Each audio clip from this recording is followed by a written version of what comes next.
Hey, and welcome to another Mook Talk with Monday Morning Mooks. I'm Pete. And I'm Mike. And today we're going to talk to you about what I would call the best, worst game ever made. We said during our playthroughs, our Let's Plays, that we were going to talk about this for a while. QTEs and the problems we have with QTEs. But I'd like to frame this with the one game that I feel really did QTEs well, which is... Okay, Shenmue 2. Shenmue 2. Shenmue as well. I didn't want to say Shenmue 2 and then Shenmue, 2. Shenmue as well did it well. They're very similar games, obviously, because one's a sequel. But Shenmue 2 I really like for a lot of reasons, which I'm sure we'll get into, we were talking about. But I think that everything that makes QTEs bad in other games, Shenmue does well. Okay. But Shenmue also, I think we could agree, is not a good game. No, I mean... It was charming, but, it was just one of those games that you're kind of like, okay, there's a lot of parts that are good, but it didn't make a good game because there's also a lot of parts that are just like, what the hell's going on? Yeah, I think, here's the thing that I loved about Shenmue, hated about Shenmue 2, is that the game really, I think it has the best, and we can talk about this as we go, I think it has the best setup and payoff in any video game ever. Okay. It uses the concept of setup and payoff, integrates it with the way you interact with the game, and then all comes to a nice big climax at the end. And that's what makes the QTEs work. So in that way, I think it's great. But the problem is, it's so tedious. Everything's so punitive. You get punished for so many things. You gotta earn money by doing mini games over and over and over again. It's soul-crushingly tedious as a mechanic. So I don't think I'm wrong on that. No. But I mean, at the time, that series was kind of revolutionary because there weren't really many open-ended, open-world games. I think it's still revolutionary. I don't think there are any games that feature you standing around trying to flag down passers-by to gamble. Would you like to play a game of Lucky Hit? Try a game of Lucky Hit. How about a game of Lucky Hit? But, okay, so that's why the game's bad. That's why we can't recommend it. But I think it uses QTEs better than any other game I've ever seen. Yeah. No, I agree with you. The fact that the QTEs were interesting set pieces. They weren't they didn't feel like they were replacing a mechanic. Yeah, they were the mechanic. Yeah. Honestly, the combat system was cool because it was basically Virtua Fighter 3 with lots of guys. Yeah. But I felt that the combat system was replacing mechanic. I thought that it was all sort of built on that QTE thing. Yeah. And they're like, oh, well, we got to let them fight eventually. Yeah. Yeah, so that's what, whereas in other QTEs, it's the other way around. The QTE replaces you playing the game. Yeah. In Shenmue, it is the game. I think the greatest moment in Shenmue 2 was watching you play. And there's this scene, and I think this is why the QTEs make you pay attention to not only what's going on in the story and what's going on in the scene, but the themes in the story. And there was a scene where you were, because, the setup is you're looking for this barber, right? And, he has the... Tell me about the Wulin shoe. He knows some kind of secret about, the guy you're looking for. And they're explaining different Chinese philosophies.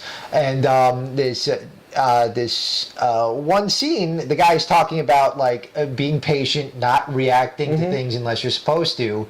And then he holds a razor to your throat, and you have the QTE, press B! And you did it. Yeah. And failed because, you're trying to pay... And, the whole game is just teaching you patience, really. I thought, thematically, it's great. I wish more games would do. I wish more games would build something that's because the whole the characters got to learn patience, so the players got to learn patience. It's totally an integrated experience, but it's an integrated experience about moving books back and forth. Yeah. So I don't know what to make of that. Yeah, I mean the game had interesting points, but also so many of the points just felt like. Well, yeah, I could do that in real life, and it's not fun in real life. Why would I want to do it in a video game?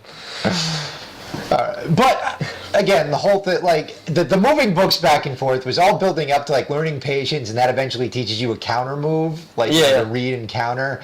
And then the one boss that's plaguing you literally through the entire game that you can't hurt physically, and the way you beat him in the climax is the QTE, but it's the counter move.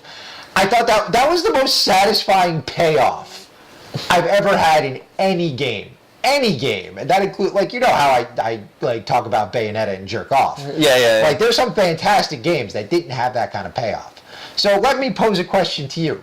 How do you take something like that, the basic concepts of, like, either QTEs or just that level of integration with themes into the mechanics of a game, and put it in a good game? I don't know. I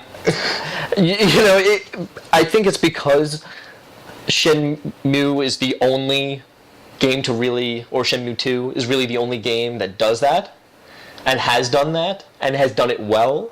Yeah. That every other game that has done it, you're like, okay, well, that's why we don't do this. Yeah, well, it's so weird. Like, I've hated it outside of the little ones in Bayonetta. Yeah. I've hated every QTE I've seen. Yeah. Every QTE I've ever seen. It's like, you have made this game worse, or you didn't affect the game at all. Yeah. It's just the weird part. Yeah, it either feels like, okay, the only reason why they're putting this QTE in here is because they didn't feel like putting a cinematic. Yeah. So it's just like, okay. Or even that, they put in a cinematic and the playtesters got bored. Yeah. Or, on the other hand, it's something that you felt like it doesn't feel satisfying anymore.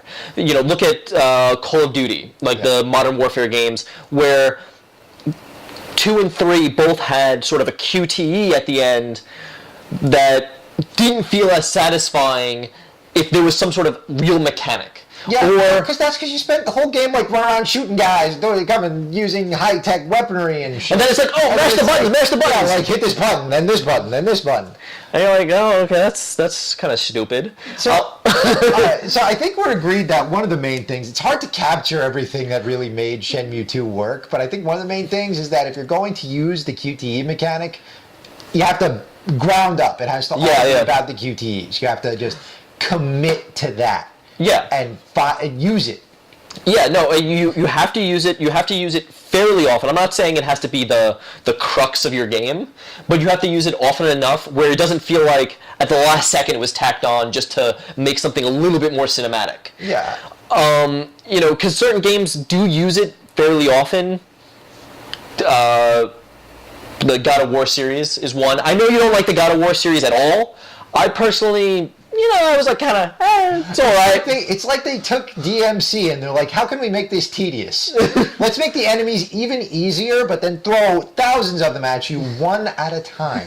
Look, I understand, your point. I agree with you on certain things, disagree with you on other things, different talk for that one. But the one thing I thought that it always did so poorly was these QTEs, where it's like every time you're in a boss... They usually only came up in boss battles. And not only did they usually only come up in boss battles, but they usually only came up in boss battles where it was like at a certain point in the boss battle. So the middle point, when he's about to change forms or whatever, and he changes up his whole pattern, is when there'd be a QTE, and it's kind of you stabbing him in the neck, and it's like, okay, and you press the button. But it's like every QTE that I saw in that game, I'm like, man, it'd be cool if we could do that. Yeah. It'd be different if, like, it's actually some sort of mechanic that kind of switches every time, as opposed to the QTE.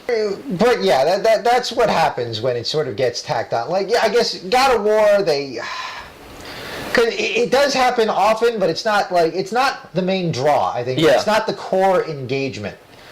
If you're playing God of War, you want to like hack people up, and it's supposed to be all visceral, which is why I feel that they failed miserably, as opposed to Ninja Gaiden 2, which rocked that. And it's the same reason why Ninja Gaiden 3 failed miserably. Ninja Gaiden tried to make itself more like God of War, and that's why the third one was terrible. Yeah. But with Shenmue, and I get with Bayonetta, it was sort of just like you didn't notice it. Yeah. Like, because it was at the very end, it's like, oh hey, extra points, tap tap tap tap tap tap tap tap tap. So that was kind of cool because it worked with the frenetic sense of it. Yeah, and it never felt tacked on. It just felt like an extra little something. Yeah. Whereas Shenmue was the only one that that was the core engagement. Yeah. You are there to press buttons. And I wish, because I feel like we have to. It's our duty to forward the culture by harnessing what made Shenmue 2 good and putting it into a game that's actually good. Okay, well, I have very little experience in making games, but I feel like we could pose a hypothetical here. Like, I mean, with every other game that we talked about that has like a great mechanic but is a bad game, we could say, oh, well, here's how you fix it. I don't know how you fix Shenmue 2. Yeah. It's like, I don't know. I just don't know. All right, guys. So we have no information, but I think we finally got our talk on QTEs down. From us here at the Mooks, I'm Pete. I'm Mike. And we still don't have a tagline. Nope.